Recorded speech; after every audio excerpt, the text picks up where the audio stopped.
Tuh kita langsung saja ya. Untuk gangguan perdarahan itu ada perdarahan di awal kehamilan atau kehamilan awal, ada perdarahan di akhir kehamilan. Ya, jadi ada dua macam dan itu berbeda antara awal kehamilan dan di akhir kehamilan ya perdarahannya.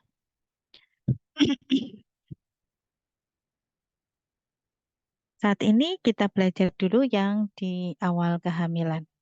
Itu ada abortus, mulai hidatidota, dan KET. Kehamilan ektopik terganggu atau disebut juga dengan KET. Yang pertama kita belajar tentang abortus ya. Ini kok ketutupan ya. Bentar ya.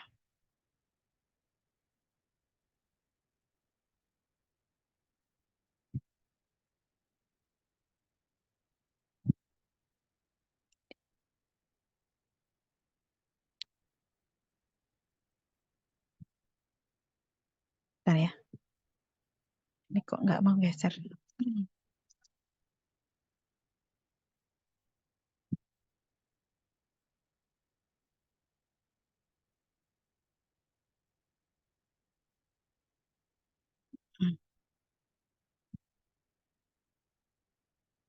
Ya, yang pertama tentang abortus. Abortus ini adalah suatu ancaman atau pengeluaran hasil konsepsi sebelum janin dapat hidup di luar kandungan ya. Dan biasanya usia kehamilan itu kurang dari 20 minggu dan berat badan janin biasanya kurang dari 500 gram. 500 gram itu ya setengah kilo ya. Mohon maaf ya.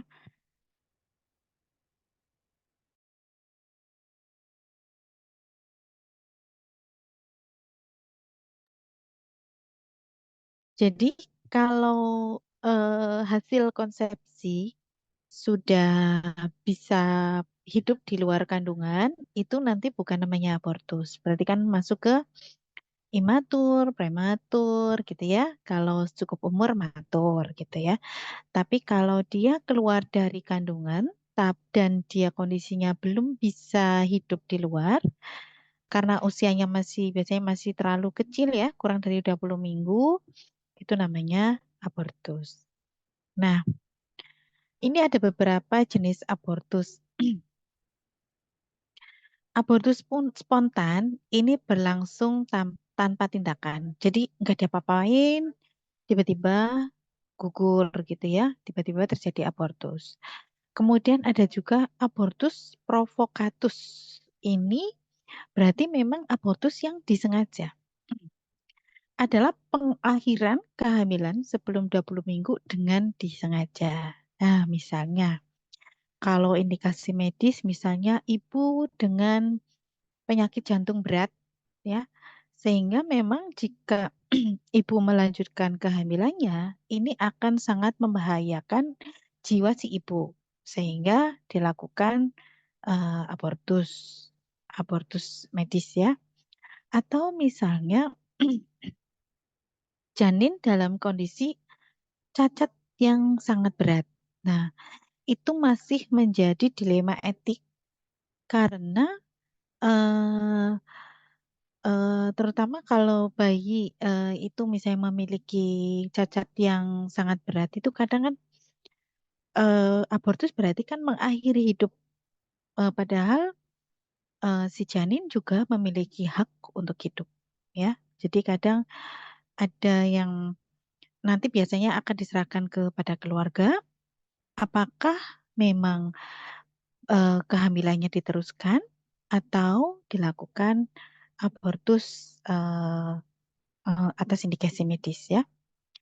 Atau abortus terapeutik ya. Jadi abortus terapeutik ini apa? Adalah abortus provokatus yang dilakukan atas indikasi medis. Jadi tadi mungkin kondisi yang membahayakan ibu atau biasanya karena memang kondisi janin yang misalnya dia hidup tapi dia memiliki apa kondisi yang apa ya memprihatinkan sekali gitulah ya. Istilahnya saya lupa ya. Kemudian berdasar aspek klinis, abortus spontan ini dibagi menjadi abortus iminen atau abortus yang mengancam, ya. Kemudian abortus insipien, kemudian abortus incomplete, abortus complete, misabortion, kemudian abortus habitualis itu berulang kali ya. Kemudian abortus infeksius dan abortus septik.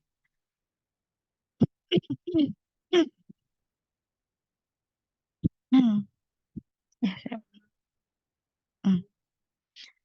Etiologi atau penyebabnya biasanya karena faktor janin. Pertama itu karena kelainan kromosom. Kadang misalnya kelainan kromosom, kemudian kromosomnya apa menyebabkan cacat yang berat sehingga menyebabkan abortus ya.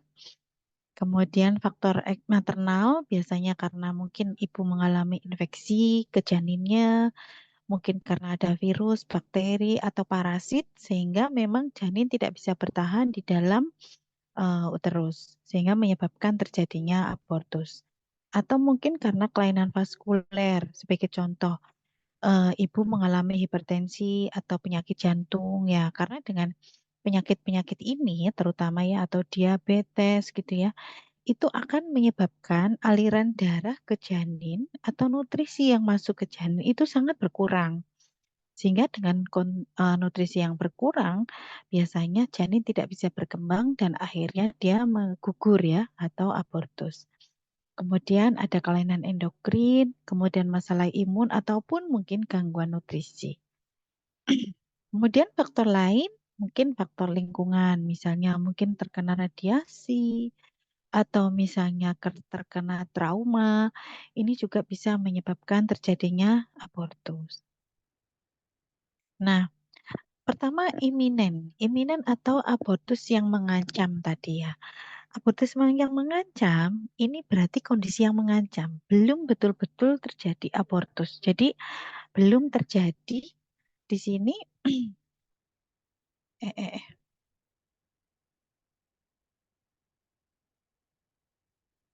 Di sini terlihat, di sini masih ada hasil konsepsi, ya, hasil konsepsi. Tapi dia mengalami perdarahan. Kemudian serviks ini masih tertutup. Ini serviks ini bagian sini ya. Kalau ini bagian lorong-lorong ini ya. Ini adalah bagian vagina, ini adalah bagian serviks. Serviksnya ini masih tertutup. Kemudian hasil konsepsinya masih nempel dengan baik ya. Tapi dia sudah ada perdarahan. Sih, untuk yang POC. Nah, kondisi ini bisa dipertahankan eh, dengan yang langkah pertama, ini adalah kondisi emergensi. Itu dia harus eh, tirah baring atau bed rest total. Jadi untuk menyelamatkan agar tidak berlanjut kepada abortus iminen, kalau abortus iminen ini atau inevitable ini, berarti memang sudah terjadi pengeluaran hasil konsepsi. Ini sudah terjadi abortus. Kalau ini masih mengancam abortus atau ini disebut sebagai abortus iminen, ini sebagai abortus insipien, ya. Nah, kalau agar tidak terjadi kondisi seperti ini, maka si ibu itu minimal harus eh, harus bed rest total agar tidak terjadi kontraksi pada pada uterus. Dengan tidak adanya kontraksi, sehingga ini nanti bisa diselamatkan, dia bisa sampai viabel sampai usia 9 bulan. Ya. Kemudian biasanya juga diberikan medikasi untuk menenangkan dari uterus ini agar tidak terjadi kontraksi dan si bayi bisa bertahan ya, janin bisa bertahan eh, sampai bayi viabel. Ini tidak ada, jadi hasil konsepsi atau product of conception, ini POC itu product of conception ini tidak ada yang keluar, jadi dia tetap di dalam. Nah, kemudian masuk ke abortus, ini tadi iminen atau abortus yang mengancam. Kemudian ke abortus insipien. Ini sudah masuk ke awal abortus ini ya. Nah, ini biasanya juga terjadi perdarahan. Dan di sini serviks itu sudah mulai terbuka. Nah, ini serviknya ini terbuka, kemudian sudah mulai perdarahan, tapi hasil konsepsi memang masih berada di dalam, gitu ya.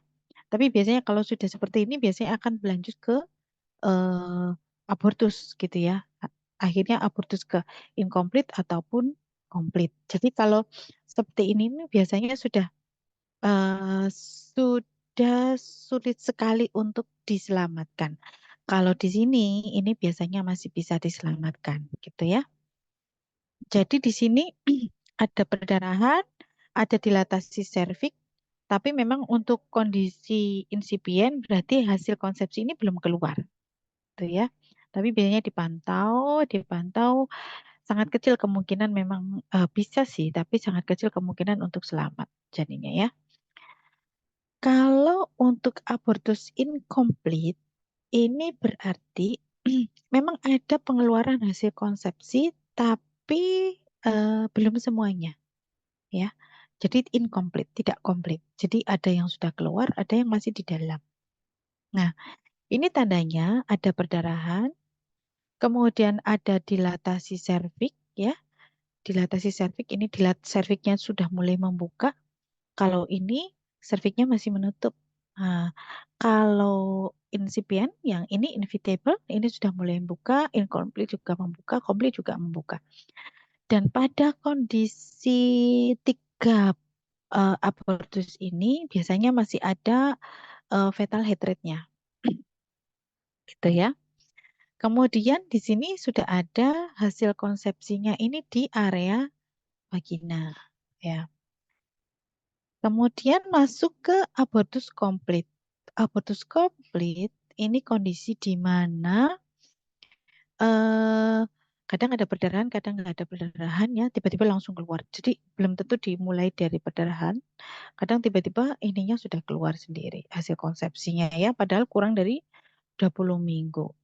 Kemudian karena ini sudah keluar, sebenarnya tadinya kan membuka, tapi ini sudah keluar, sehingga saat pemeriksaan biasanya serviknya ini sudah menutup kembali. Kemudian masa masa dari hasil konsepsi atau janin ini biasanya bisa teraba, bisa dilihat. Kalau pakai spikulum ini akan terlihat gitu ya. Nah, kalau ada tanda ini seperti memang sebaiknya tidak dilakukan VT, tapi kalau di VT di ruangan, tapi kalau VT atau di spekulum itu harus di meja operasi. Kemudian untuk uterusnya ini sudah kosong, nggak ada ya. Sudah tidak ada isi dari uterusnya sudah nggak ada. Kemudian masuk ke misaborsi. Misaborsi ini tidak ada perdarahan. Cervix tetap tertutup ini ya. Terus hasil konsepsi tidak ada yang keluar ya, tetap di dalam uterus.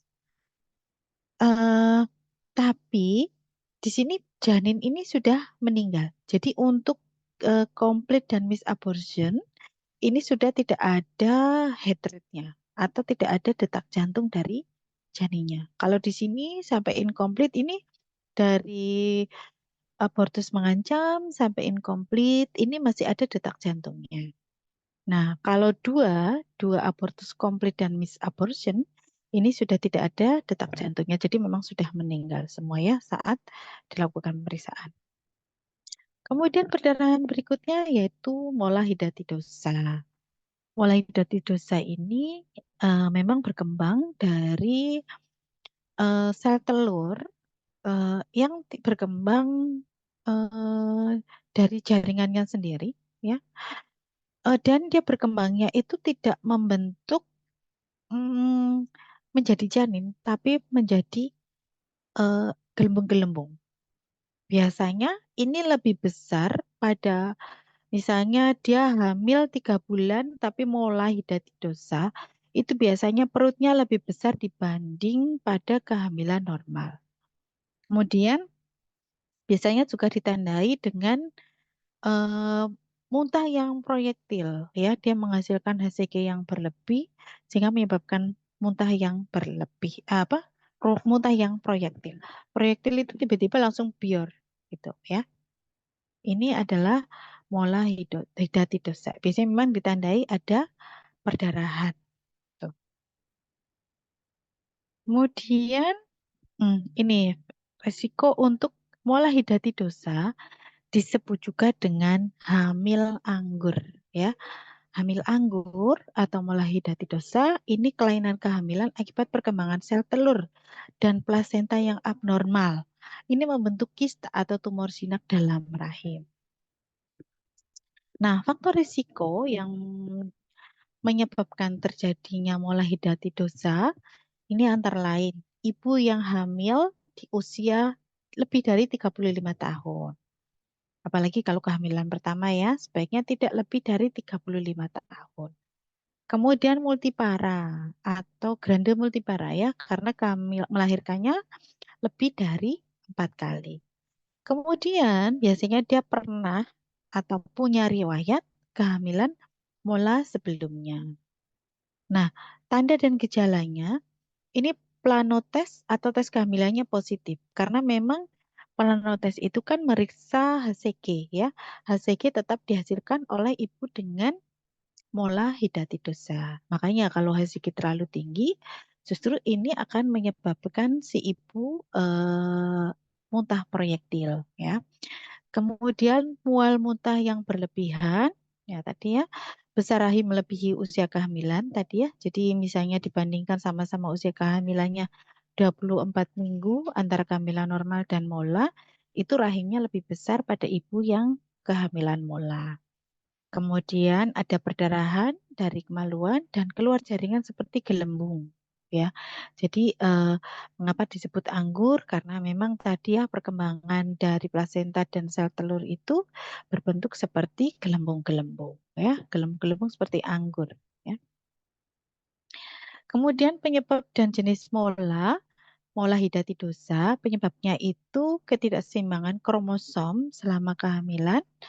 Kemudian terjadi jika sel telur yang dibuahi tidak memiliki informasi genetika atau satu sel telur normal dibuahi oleh dua sperma secara bersamaan. Nih ya. Jadi ternyata dengan adanya dua sperma yang membuahi satu sel telur, ini juga akan menyebabkan kelainan perkembangan dari hasil konsepsi tersebut yang bisa berkembang menjadi mola hidatidosa. Pertama, mola hidatidosa lengkap. Jenisnya ya. Ini terjadi ketika sel telur yang tidak mengandung informasi genetik ini dibuahi oleh sperma dan tidak berkembang menjadi fetus. Kemudian, melainkan sekumpulan jaringan abnormal yang disebut mola yang lama-kelamaan dapat memenuhi rahim. Jadi kalau ada informasi genetik kan, informasi genetik dari sperma, ada informasi genetik dari wanita, dari sel telur, itu kan nanti makanya kan eh, ada 22 pasang somatik, kromosom somatik dan A1 pasang A1 pasang untuk kromosom kelamin kan, sehingga total ada 23 pasang kromosom. Nah, ini ternyata ada sel telur yang tidak membawa informasi genetik sehingga menyebabkan baik dari laki-laki maupun perempuan tidak ada informasi genetiknya. Ini menyebabkan terjadinya mola hidatidosa. Nah, kalau lengkap berarti semua isi uterus itu memang berisi gelembung-gelembung tadi ya.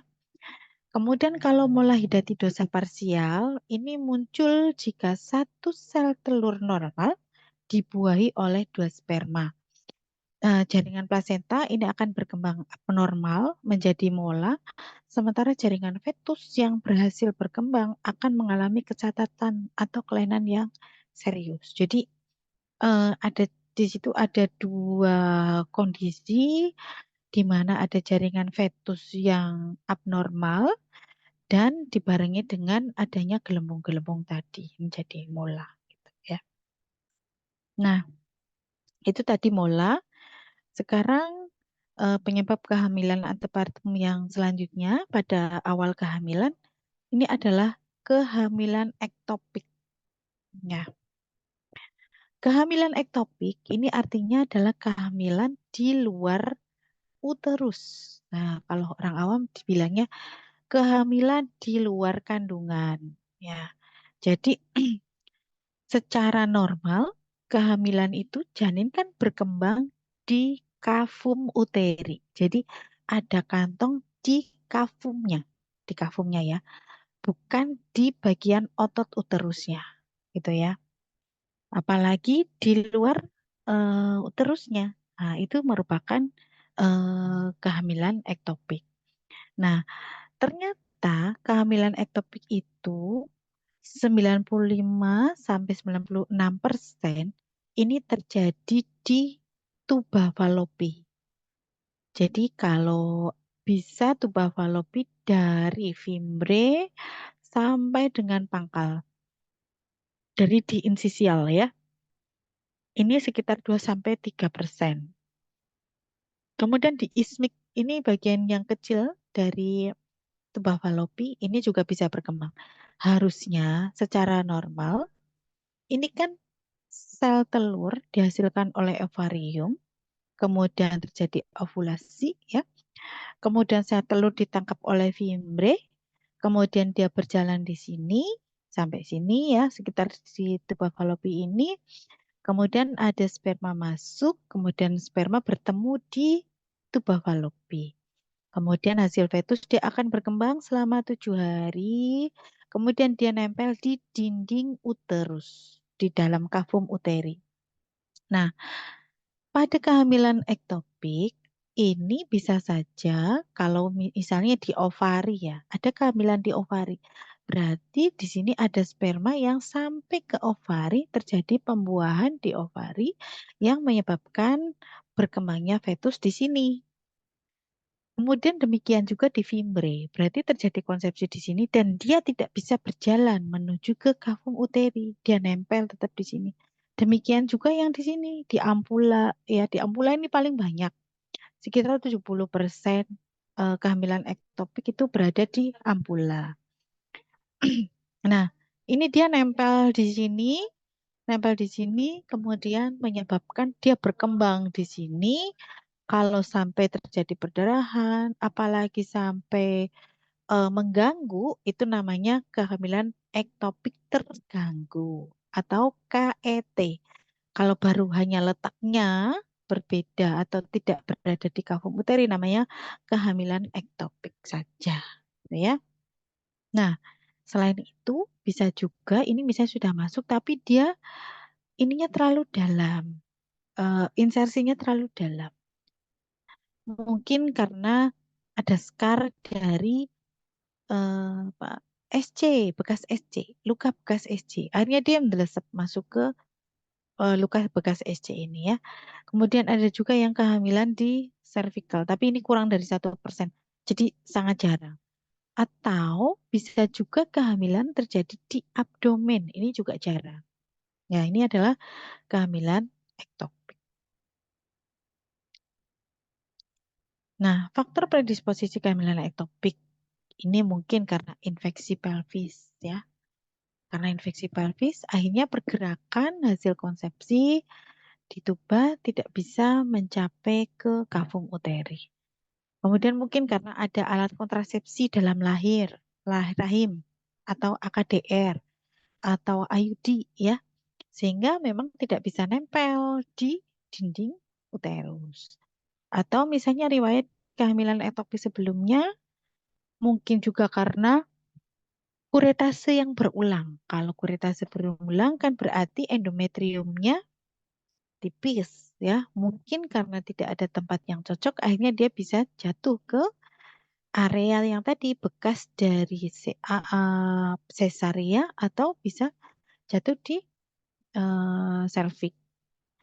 Kemudian ada riwayat pembedahan tuba. Karena kalau ada riwayat pembedahan tuba Ini kan menyebabkan tuba juga ada scar biasanya ya. Ada scar atau misalnya penyembuhan lukanya belum sempurna, kemudian terjadi konsepsi sehingga terhambat perjalanan perjalanan hasil konsepsi di tuba menuju ke kafum uteri. Kemudian tanda dan gejala kehamilan ektopik ini sama ya, terlambat haid, kemudian adneksa, terasa penuh dan nyeri tekan pada abdomen. Adneksa itu area di pelvis ya.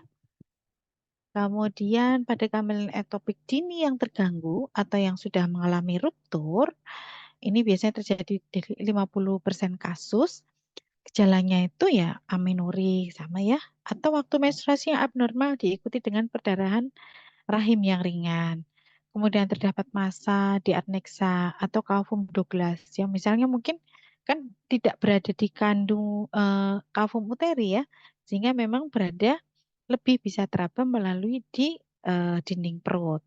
Kemudian nyeri pada pelvis unilateral di mana terdapat massa, jadi mungkin pelvis sebelah kanan saja yang terlalu sakit atau sebelah kiri saja. Kemudian hasil kuritase bisa ditemukan desi 2 tanpa virus. Ya, ada desi 2-nya ya.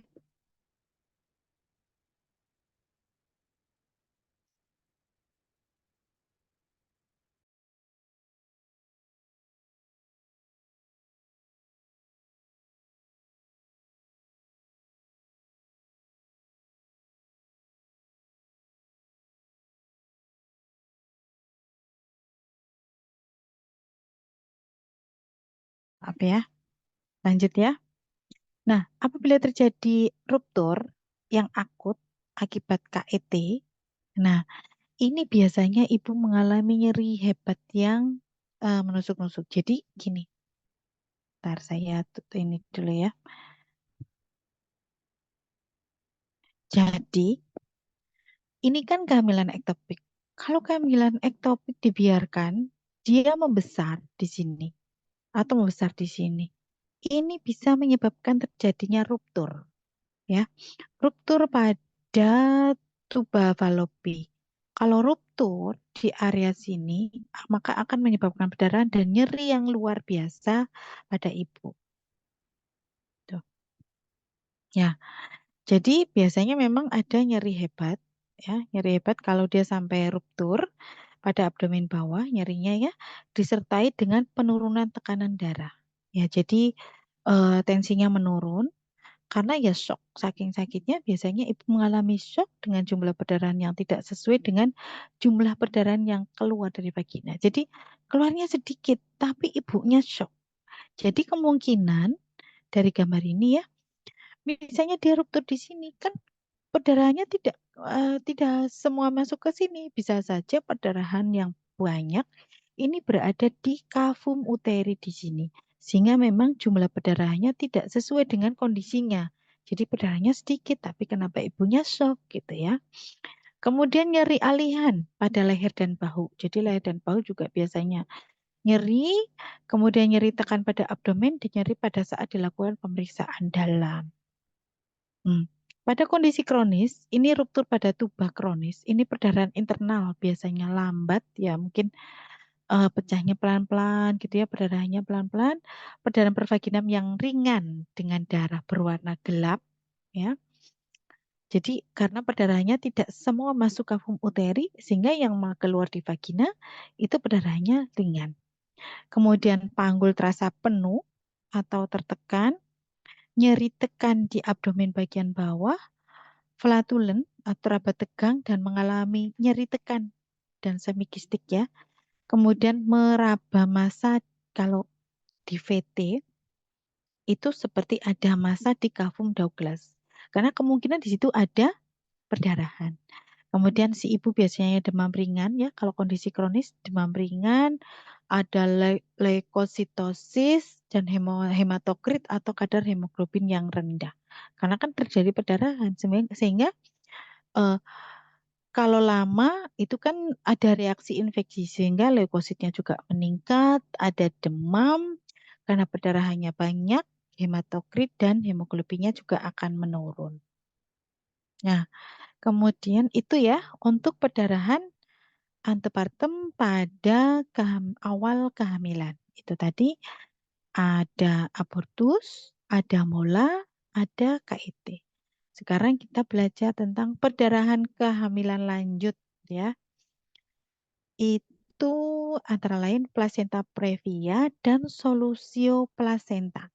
Solusio plasenta disebut juga dengan abrupsio plasenta ya. Ini beda banget kondisinya, tapi sama-sama mengenai ke plasenta. Kita masuk ke plasenta previa ya. Plasenta previa ini adalah kondisi patologis di mana plasenta berimplantasi pada segmen bawah uterus yang menutupi seluruh atau sebagian jalan lahir atau di ostium uteri internum ya. Jadi ostium uteri uteri itu ada dua, internum dan eksternum ya. Kalau internum berarti yang di dalam masuk ke area pintu pintu jalan lahir yang masuk ke area kafum uteri. Kalau eksternum itu berarti yang di luar ya, masuk ke area serviks. Nah, plasenta previa ini karena menutup, ini masalah implantasi ya. Jadi dia nempelnya itu tidak berada di tempat yang seharusnya. Nah, implantasi normal dan plasenta previa. Nah, normalnya ini di sini atau di sini atau di sini ya. Di sini boleh. Terus bagian depan depan sana boleh, bagian belakang sini boleh gitu ya. Terus bagian dekat fundus normal juga masih boleh. Agak turun sedikit juga masih boleh. Kalau ini kan masih agak turun. Intinya tidak menutupi jalan lahir sini ya. Kalau ini namanya kondisi ini kan jalan lahir. Ini jalan lahir. Ini ostium internum di sini ostium eksternum di sini ya. Nah, plasenta previa ini berarti plasenta ini menutupi jalan lahir. Ini jalan lahir ditutupi oleh plasenta. Faktor resiko pertama multipara ya. Multipara berarti dia punya apa ya? Dia berkali-kali melahirkan. Kenapa? Berarti kalau berkali-kali melahirkan, berarti dia berkali-kali hamil. Nah, kehamilan yang berulang apalagi jaraknya terlalu dekat, itu akan menyebabkan si plasenta yang baru ini kesulitan untuk mencari tempat penempelan yang baik ya. Sehingga dia biasanya agak turun ke bawah ya atau dia sampai menutupi jalan lahir. Kemudian peningkatan usia maternal. Ya, ternyata peningkatan usia maternal juga eh, menyebabkan plasenta previa ini karena kondisi dari kavum uterinya sudah tidak sebagus pada wanita dengan usia yang masih muda. Kemudian riwayat adanya skar di uterus, misalnya hasil operasi gitu ya. Jadi misalnya sini ada SC gitu ya, atau misalnya laparotomi gitu ya. Ini kan ada pembedahan sehingga si plasenta itu tidak akan nempel di bekas pembedahan, tapi dia akan mencari tempat yang cocok. Nah, misalnya ternyata ini kok ada bekas pembedahan ya, mungkin kan ketemunya kok di sini di bawah, akhirnya berkembangnya di bawah. Kemudian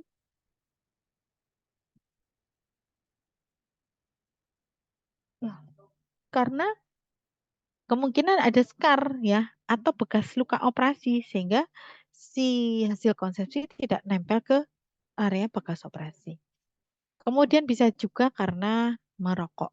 Ya, merokok itu efeknya luar biasa ya, sehingga sebaiknya eh, si ibu tidak merokok dan tidak apa terkena sebagai perokok pasif. Kemudian sekarang gejalanya.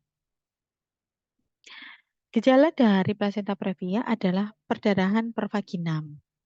Ya, ada darah yang keluar. Jadi plasenta eh, apalagi karena kenapa kok terjadi perdarahan? Karena misalnya plasentanya di sini nih ya, plasenta di sini, kemudian semakin tua usia kehamilan, serviks itu sudah mulai meregang. Dengan meregang, berarti di sini ada bagian pembuluh darah yang terbuka.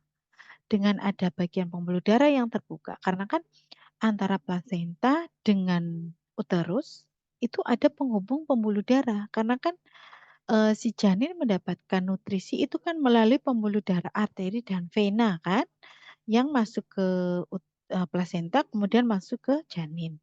Nah, pembuluh darah di sini ini yang terlepas ini menyebabkan pembuluh darah terbuka dan menyebabkan terjadinya perdarahan pervaginal. Kemudian onset tiba-tiba dan tidak nyeri. Ya, karena di sini memang reseptor nyerinya sangat kecil. Aduh, maaf ya, ngantuk kah? Kemudian tidak nyeri, darahnya itu segar. Karena darah yang keluar ini adalah darah yang baru. Baru terbuka di pembuluh darah yang terbuka antara plasenta dan serviks. Kemudian tidak terhubung dengan aktivitas. Jadi, oh darah merah terang atau gelap. Jadi yang eh, biasanya ya terang ya, paling ini ya gelapnya pun gelap tetap eh, darah yang banyak mengandung oksigen, gitu ya. Jadi ini darah yang baru, gitu ya, darah yang baru. Jadi kebanyakan merah terang. Kemudian tidak terhubung dengan aktivitas. Jadi tidak harus si ibu habis beraktivitas olahraga yang berat dan sebagainya, akhirnya dia terjadi perdarahan. Tidak. Tapi ibu sedang istirahat pun kalau memang dia plasenta previa sangat berat, sangat besar kemungkinan dia mengalami perdarahan. Nah, kemudian tipe plasenta previa ini ada plasenta letak rendah atau low lying placenta. Ini plasentanya letak rendah, biasanya bagiannya ini belum menyentuh pada ostium interna. Jadi tidak sampai ke jalan lahir. Ya, letak rendah. Tapi mungkin saat persalinan ini kan serviks membuka ke sini. Bisa saja akhirnya terjadi perdarahan karena ada pembuluh darah yang terbuka di sini di bawahnya plasenta. Itu letak rendah. Kalau yang marginal plasenta, ini berarti plasentanya itu berada di margin, di batas ini, di batas jalan lahir. Kalau ini belum sampai batas jalan lahir, kalau marginal ini di batas jalan lahir. Kemudian kalau yang parsial, ini sebagian dari plasenta menutupi jalan lahir, tapi ada bagian yang belum tertutup oleh plasenta.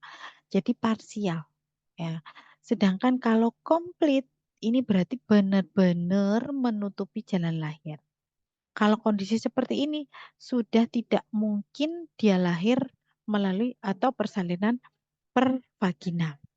Kalau ini juga dilihat kadang tidak bisa persalinan per vaginal, tapi dia harus SC.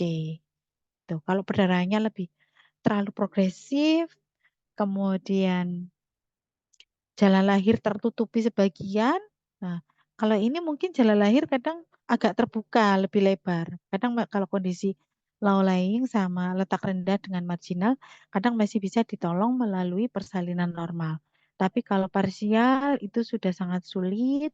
Kalau plasenta previa komplit, ini sudah tidak mungkin dilakukan persalinan per vaginal. Nah, itu ya untuk plasenta previa. Sekarang tadi plasenta previa terkait dengan letak. Nah, sekarang abrupsio plasenta atau solusio plasenta ini letaknya normal, bukan kelainan letak. Tapi letaknya normal, biasanya ini baik plasenta previa maupun abrupsio plasenta biasanya terjadi pada kehamilan trimester ketiga. Sehingga memang dikatakan sebagai di akhir kehamilan, gitu ya. Jadi perdarahan di akhir kehamilan karena perdarahannya terjadi di semester 3 atau di akhir proses kehamilannya. Jadi janinnya sudah besar dan biasanya memang ketahuan itu saat proses persalinan. Nah, secara normal, kalau yang normal, ini seperti ini. Letaknya normal, tidak ada masalah, ya. Tapi kalau abrupsio plasenta atau solusio plasenta, ini letaknya normal, tapi ada perdarahan di bawah plasenta. Nah, di perdarahan di bawah plasenta inilah yang disebut dengan abrupsio plasenta atau solusio plasenta. Ya, faktor risiko terjadinya abrupsio plasenta ini antara lain trauma tumpul, ya. Misalnya mungkin tabrakan gitu ya, mungkin jatuh atau mungkin kekerasan dalam rumah tangga, dipukul misalnya ya. Nah, dipukul benda tumpul dan sebagainya atau tabrakan. Nah, ini yang tadinya normal, ini menjadi terlepas plasenta dengan sehingga ada ruang antara plasenta dengan uterus sehingga terjadi ruang di sini yang akhirnya terisi darah. Kemudian bisa juga karena obat-obatan. Misalnya si ibu menggunakan kokain, metamfetamin, atau disebabkan karena vasokonstriktor dan meningkatkan ini ya, anunya, untuk perdarahannya ya. Jadi eh, kondisi ini biasanya terisi oleh darah baik karena trauma ataupun karena obat-obatan. Ini menyebabkan antara plasenta dan dinding uterus ini terlepas. Tuh. Dengan adanya terlepas sehingga menyebabkan perdarahan di sini. Perdarahannya biasanya tertahan di dalam karena belum tentu ada perdarahan per vaginam. Tapi si ibu ciri-cirinya dia akan mengalami kesakitan yang luar biasa. Kalau plasenta previa, ibu tidak mengalami kesakitan. Tapi kalau pada plasenta eh, solusio plasenta, ibu mengalami kesakitan yang luar biasa. Bedanya lagi, kalau di plasenta previa, tadi perdarahannya perdarahan segar, merah segar. Kalau solusio plasenta, ini perdarahannya yang karena tertahan, biasanya perdarahannya berwarna gelap. Nah, plasenta abrupsio ini ya terjadi lebih dari 20 minggu ya. Jadi memang kalau kurang dari 20 minggu itu abortus tadi ya. Tapi kalau lebih dari 20 minggu ya bisa dikatakan sebagai abortusio plasenta. Ini hanya terjadi 1% untuk semua wanita di seluruh dunia. Nah, ini premature separation ya. Kemudian terjadi perdarahan. Ini ya. Kemudian perdarahannya itu bisa terkumpul di dekat di sini, di batas, bisa juga di tengah-tengah. Nah, lama-kelamaan dengan adanya banyaknya perdarahan, ini menyebabkan terjadinya perdarahan. Tapi perdarahannya biasanya berwarna gelap dan si ibu mengalami nyeri yang luar biasa. Itu mungkin ada pertanyaan,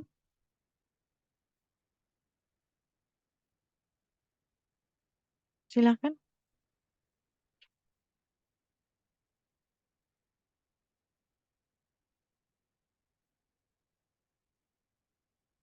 Oke. Untuk plasenta previa, terima kasih dari Marcelina. Pertanyaannya, untuk plasenta previa, apakah bisa dicegah dan apakah bisa dideteksi saat USG atau saat pengajian ANC? Ya, jadi untuk plasenta previa itu memang untuk pencegahannya tidak bisa karena memang eh, untuk sel telur hasil konsepsi ini memang paling untuk mengurangi faktor risikonya, yaitu tadi ya, sebaiknya memang tidak hamil berkali-kali. Kemudian, eh, kalau memang menginginkan, tadi kan yang menyebabkan plasenta previa, ini juga penggunaan alat kontrasepsi, ya. Alat kontrasepsi berarti sebaiknya kalau memang ada riwayat, misalnya ada riwayat eh, plasenta previa sebelum, itu sorry, itu untuk yang KET ya. Jadi untuk plasenta previa, ya itu untuk kehamilan tadi kan multipara. Jadi kalau multipara itu tadi kan karena sebaiknya memang kehamilan tidak berkali-kali ya. Karena dengan multipara itu menyebabkan si sel telur hasil konsepsinya dia sulit untuk mencari tempat yang cocok untuk dia bernidasi. Kan dari hasil konsepsi, kemudian dia dibawa dari tuba falopi menuju ke kavum uteri. Kavum uteri yang bagus itu kalau kondisinya bagus maka si hasil konsepsi ini akan menempel di tempat yang sesuai. Tapi kalau dia di situ tempatnya tidak sesuai, dia akan mencari tempat atau mungkin akhirnya dia berada di bawah tadi. Ya. Kemudian sebaiknya juga eh, mencegah terjadinya biasanya ada kista atau tumor di daerah kavum uteri. Jadi ada miom biasanya ya. Miom ini juga menyebabkan terjadinya plasenta previa. Karena biasanya si hasil konsepsi tidak akan menempati di atasnya miom. Tapi dia berada di daerah yang tidak ada miomnya. Misalnya ternyata miomnya kok berada di tempat strategis di dinding samping kanan kirinya uterus, maka menyebabkan si hasil konsepsi ini dia akan memilih tempat bisa di bawahnya yang menyebabkan terjadinya plasenta previa. Kemudian apakah bisa dideteksi di USG? Ya, bisa. Bisa deteksi saat USG, tapi kalau dengan Leopard biasanya kita belum belum bisa ya. Masih kesulitan untuk melihat apakah memang terjadi plasenta previa atau tidak. Ya, kalau USG sangat mungkin untuk ketahuan apakah memang mengalami plasenta previa atau tidak. Gitu Mbak Marcelina. Benar sejenis lagi jika pas di saat di Kecil sekali suaranya, Marcel. benar, mohon maaf, apakah sudah jelas? Tak gedein apa? Karena walah punya aku yang kecil. Ya, ulangi, ulangi. Maaf, apakah sudah jelas, Nurse? Sudah, sudah. Nah, kan tadi itu berarti bisa dideteksi pas waktu USG ya, Nurse. Bisa. Nah, pas waktu terus penanganannya bagaimana, Nurse? Ya, ya. Jadi kalau sudah terjadi plasenta previa, kan tidak mungkin saat kehamilan itu dipindah ke atas gitu ya. Jadi untuk penanganannya memang tetap pemantauan sampai dengan proses persalinan. Nah, kalau tadi misalnya plasenta previanya kok masih plasenta letak rendah yang masih memungkinkan apa misalnya persalinan normal ya dilakukan persalinan normal. Tapi kalau memang sudah menutup jalan lahir dan menyebabkan perdarahan ya, perdarahan yang akhirnya mengancam jiwa si ibu, maka harus dilakukan seksio sesarian. Itu Mbak Marcel. Baik, Nurse, terima kasih sudah Ya. jelas. Oke, terima kasih. Monggo Mas Andre. Iya, Nurse, terima kasih atas kesempatannya. Saya izin bertanya terkait yang pertama itu yang complete abortion, di mana itu kan semua produk produk Hmm, konsepsinya kan udah keluar semua, terus di iya, situ udah keluar dari uterusnya. terus. Nah, apakah kalau semua produk itu sudah keluar, uterusnya itu akan kembali ke normal semula seperti orang yang lahiran normal? Dan kalau kembali ke normal lagi itu membutuhkan waktu berapa lama? Apakah rentang waktunya itu sama dengan orang yang melahirkan normal? Itu yang pertama, Hmm, Nurse. Yang hmm, kedua terkait dengan kehamilan ektopik, di mana kehamilan ektopik yang paling besar presentasinya adalah di tuba tuba. falopinya. Ya, di tuba falopinya. Lah, tadi kan kalau tidak salah saya sempat mendengar beresiko juga terjadinya rupture of uterine, di mana uterinnya akan mengakibatkan rupture Pecah. di uterin, pecah. Betul. Terus manajemen kedepannya itu apakah uterinya itu langsung diangkat semua gara-gara terjadi kehamilan ektopik itu, atau mungkin ada manajemen yang lain yang notabene itu tidak mengangkat seluruh uterines. Seperti itu. Terima Oke. kasih, Nurse. Oke, terima kasih. Yang pertama tadi, yang pertama itu apa tadi ya?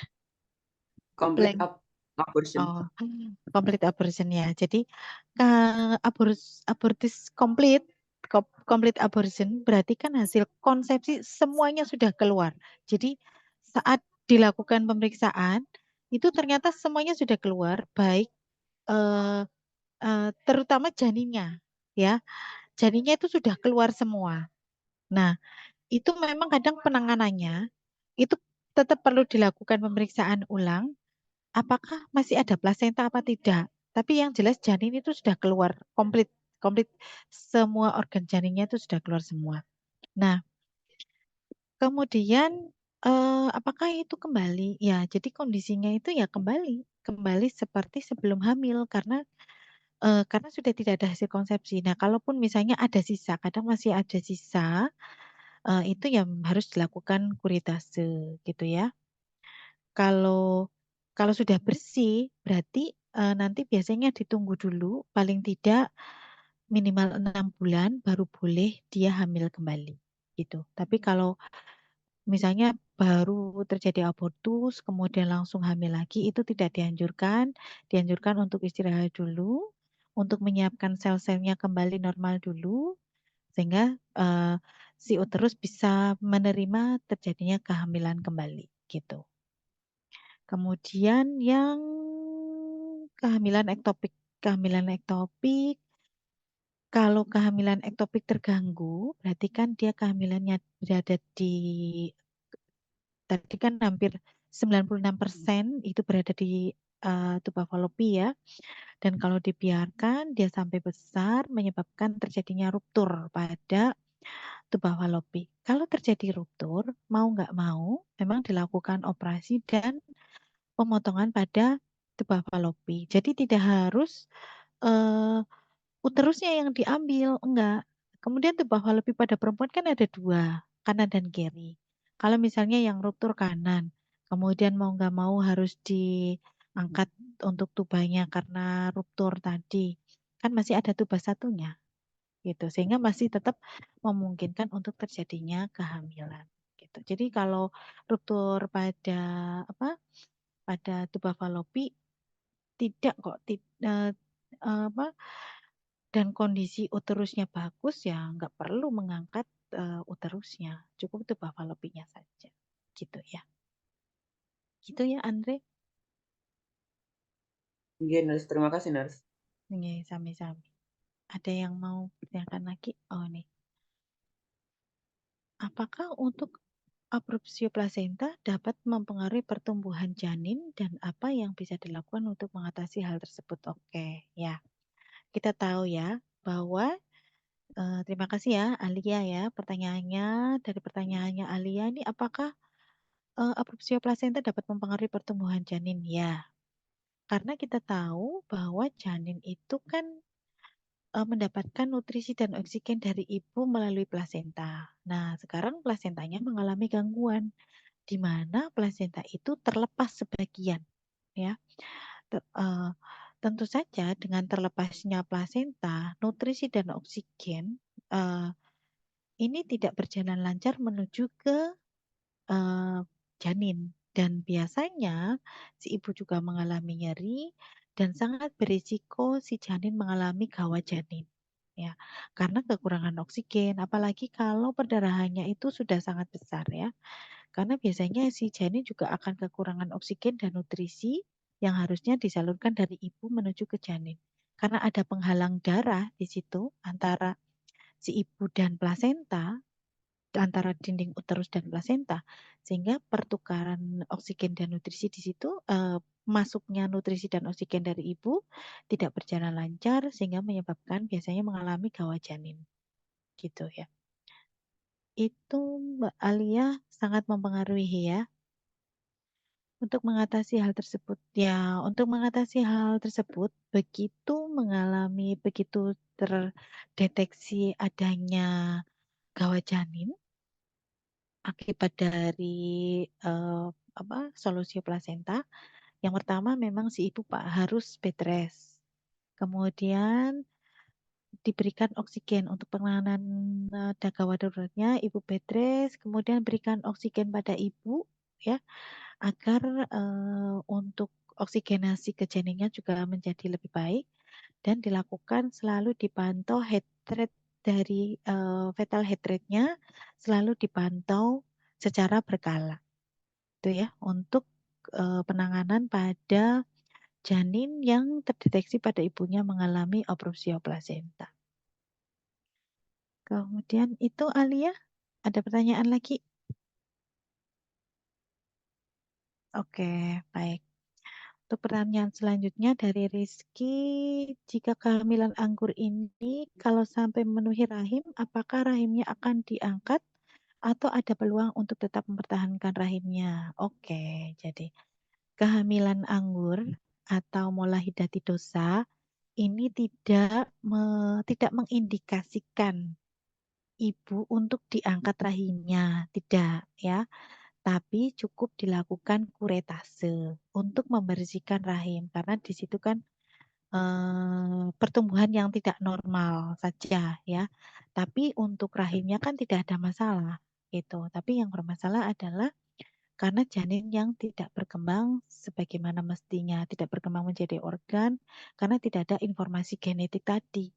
Sehingga memang dilakukan kuretase untuk membersihkan dinding uterus, kemudian diistirahatkan dulu, diberikan medikasi ya.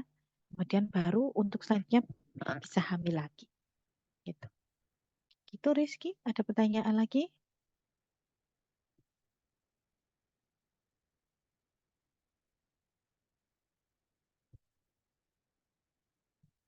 Oke, ada pertanyaan? Atau sudah cukup? Oke, baik. Kalau sudah cukup, terima kasih atas perhatiannya. Semoga bermanfaat untuk kita semua. Selamat berpuasa ya. Semoga sampai akhir Ramadan tidak ada halangan untuk menjalankan ibadah puasa kita. Saya akhiri. Terima kasih. Selamat sore. Assalamualaikum warahmatullahi wabarakatuh. Waalaikumsalam Waalaikumsalam warahmatullahi warahmatullahi wabarakatuh. wabarakatuh. Terima kasih banyak, Nar. Sehat selalu. Sama-sama. Amin. Izin live ya.